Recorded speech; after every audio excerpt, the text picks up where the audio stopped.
Les mentors, ils sont nécessaires pour savoir dans quel pas tu dois marcher. Mais il faut faire attention parce qu'il y a beaucoup de mentors qui sont des menteurs. Arrivé à un moment dans mon parcours scolaire, je veux aller dans une école de mode. Et il y a une école à Londres qui me fait rêver qui est Central Saint-Martins. J'ai absolument envie de rejoindre Central Saint-Martins parce que moi, de base, grand fan de Galliano, mais je me dis, il faut que j'aille à Saint-Martins. Et je me souviens, je vais aux portes ouvertes et tout, et ça me fait un peu penser à Harry Potter. Tu vois, il y a ce truc un peu, encore une fois, un peu Poudlard. Je me dis, mais putain, il faut que j'aille là-bas et tout. Mais il arrive à un moment donné où on t'explique combien est-ce que ça coûte. Ok? Et c'est là où j'ai compris que je n'allais pas aller là-bas.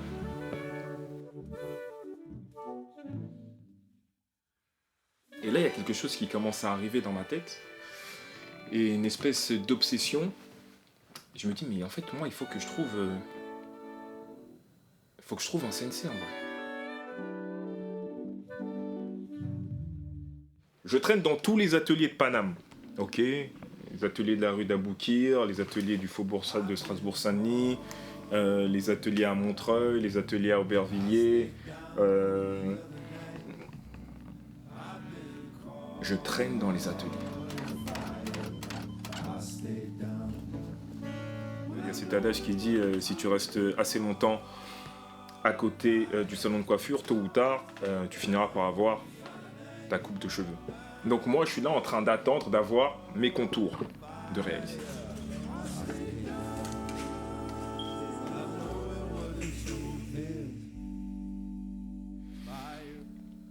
Et donc, un jour, je rencontre Mimi.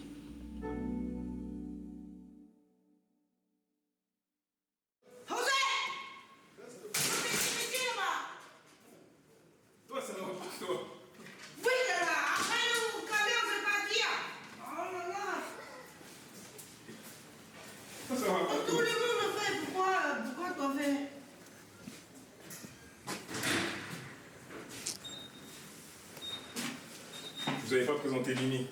Ça, c'est Mimi. Dans toute sa splendeur. Arrête. Pourquoi? Arrête. Tu te moques de moi, là? Hein? Tu te moques de moi? Oui, moi, parler, toi, il y en a peut-être. Moi, il y en a la tête ou moi, il n'y en a pas la tête? Il y en a la tête, pourquoi il y en a pas la tête? Peut-être, toi, tu dis, moi, il n'y a pas la tête. Mimi, c'est une façonnière. Elle coupe, elle coud. Mimi fait des vêtements. Et Mimi, viens, on fait une méchante pièce, s'il te plaît. Quoi? Viens, on fait une pièce très jolie. Il allait rester toute une journée dans les ateliers, là où Mimi travaillait. Et pour sortir à 23h sans qu'on ne fasse sa pièce, puisque cette pièce était très difficile. En fait, j'en avais marre parce qu'en fait, je travaillais avec un couturier. On allait dans le hall de chez lui, dans une rue, la rue de Cléry. Dans le hall de chez lui, je mettais les tissus, les patronages par terre. Je lui disais ça avec ça, ça avec ça, ça tu truc. Et alors, Mimi, elle parle pas français. Lui, il dit ça. Ça veut dire que ça devenait compliqué. Et donc quand je rencontre Mimi et que je suis impressionné par tout ce qu'elle fait, mon seul objectif à ce moment-là, c'est de traîner avec Mimi. Viens Mimi, on invente un check.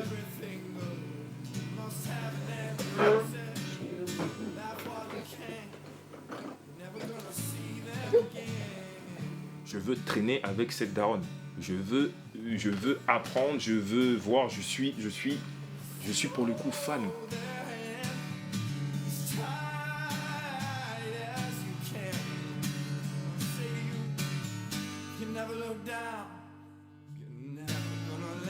Elle dit, Roger, toi pense, toi dis-moi, moi fais.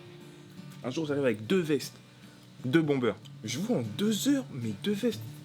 Je vois comment elles sont avancées. Je dis quoi?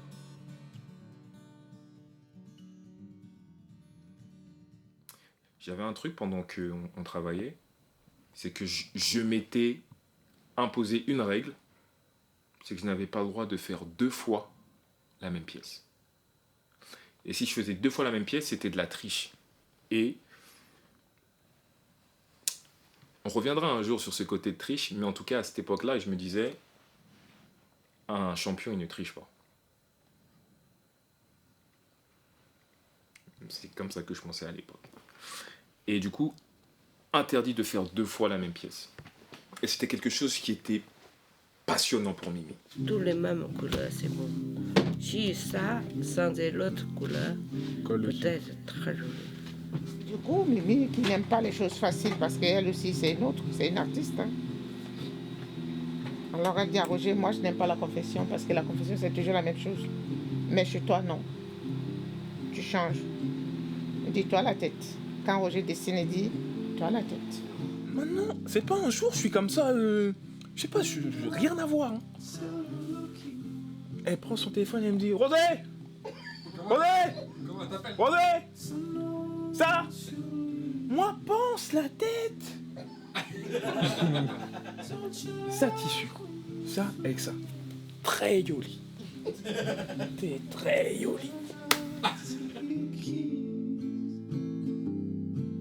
Du coup, je passais mon temps avec elle, je passais mon temps dans ses pattes à lui demander de m'apprendre des choses qu'elle m'apprenait à demi-mot en fait. Et un truc qui est vraiment magnifique dans le recul que j'ai avec ça aujourd'hui, c'est que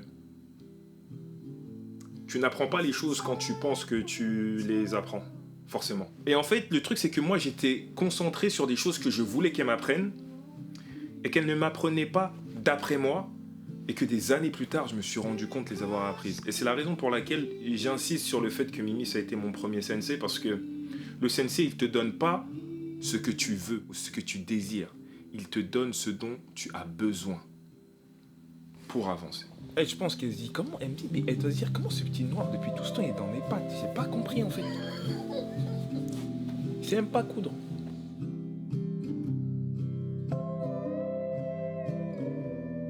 Il y a cette balance que je trouve avec du recul que Mimi a, qu'elle l'ait voulu ou non, elle a très bien réalisé. Et elle m'a permis d'acquérir une expérience où aujourd'hui je suis en mesure de réaliser tout ce que j'ai dans la tête. Et en vérité, je sais qu'aucune école n'aurait pu me donner ça. Si ce n'est finalement l'école de la vie. Parce que c'était ça, Mimi. Non. Non. Yalla, yalla, yalla.